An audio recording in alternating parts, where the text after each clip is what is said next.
Vous êtes-vous déjà posé la question, c'est quoi le but de corrompre la société? Parce que vous savez que c'est ça qui est en train de se dérouler maintenant, la corruption de notre société à tous les moyens, à tous les niveaux. Si vous ne savez pas déjà, là, il y a des boutiques qui vendent de la marijuana maintenant, légalement. Des boutiques d'alcool partout. Le mouvement trans, le mouvement déjà avancé de l'homosexualité, ce sont tous des formes, et la pornographie. La pornographie disponible sur toutes les plateformes gratuitement partout, c'est incroyable. 50% de l'air, en tout cas, il y a quelques années, j'avais vu que 50% du trafic sur Internet était consacré à la pornographie. 50%. Ça veut dire que je sais pas s'il y a 50% de la population qui s'adonne à la pornographie, mais pour vous dire comment la proportion, elle est très haute. Là, on n'a pas parlé même de l'addiction des médicaments, les drogues de toutes sortes,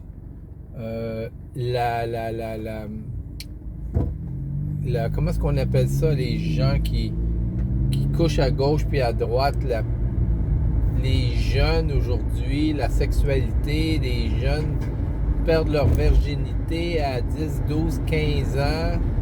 Anyway, je fais un portrait de la corruption de notre société qui est comme promue dans bien des instances au nom de la liberté, au nom de l'épanouissement, au nom de l'affermissement, au nom de la tolérance. On a toutes sortes de discours, on a toutes sortes de termes pour contrer ceux qui s'opposent à tout le style de vie qui est proposé aujourd'hui, homophobe, transphobe, etc. Alors, on a une corruption orchestrée de notre société. C'est clair que c'est orchestré. Ça l'a tombé en haute vitesse à partir de 2020. C'est là qu'on a vu l'émergence solide du mouvement trans avec une nouvelle agenda dans les livres scolaires dès la première année. Alors on a... Et ça vient d'en haut, là.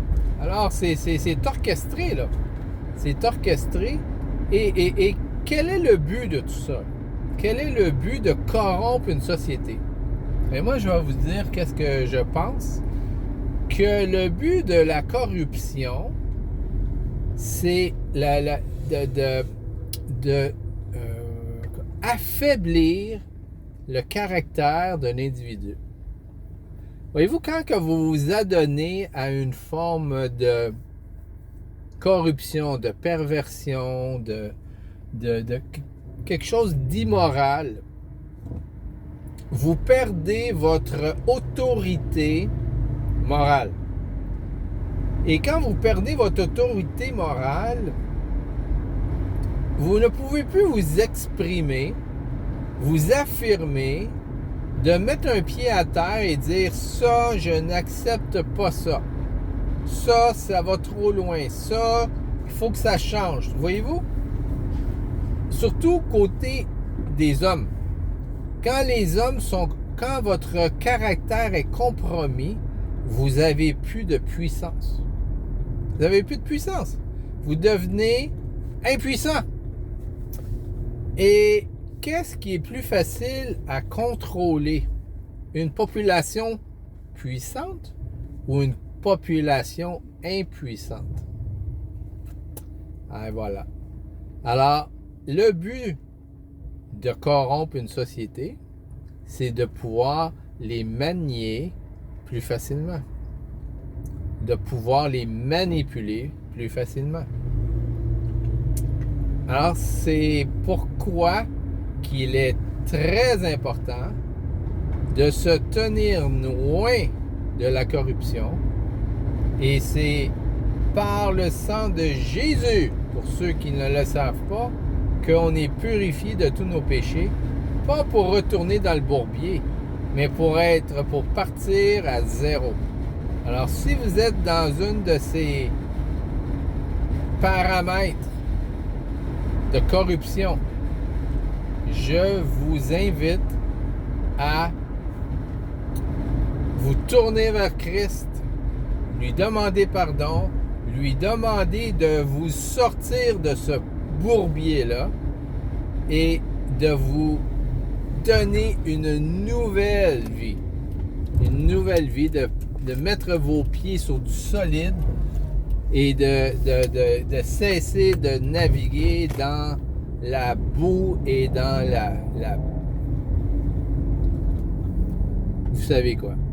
Alors, c'est ça que je voulais vous partager.